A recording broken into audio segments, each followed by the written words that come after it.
The Howard County emergency bills aimed to impede ICE have now become law. County Executive Calvin Ball and a number of other elected leaders celebrated their signing just days after they were introduced in County Council. Howard County community reporter Dennis Valera attended the ceremony for us today. Since these were emergency bills, they were enacted as soon as the county executive signed them.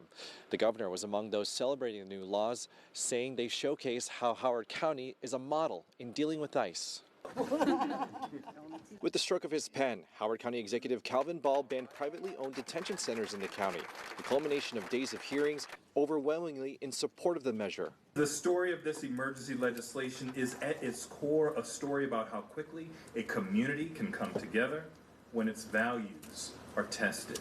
It was sparked by this building in Elk Ridge, which Ball says a third-party company got a permit to turn into a detention center. The county revoked the permit Monday, the same day this emergency bill was introduced. ICE has told WJZ there are currently no plans for a detention center in Howard County. Howard County understood the assignment. Governor Wes Moore announced he sent a letter to Department of Homeland Security Secretary Kristi Noem, raising concerns about the planned detention center in Washington County.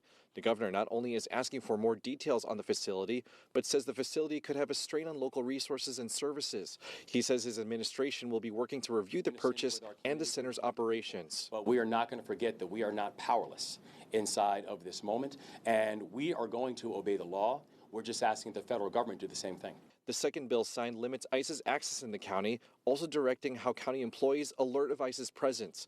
There were concerns raised by two council members Thursday about its implementation. We've already sent out information globally.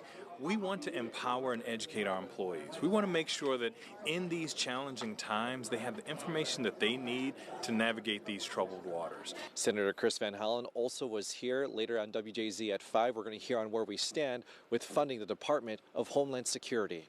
Reporting on your court in Ellicott City, I'm Dennis Valera for WJZ.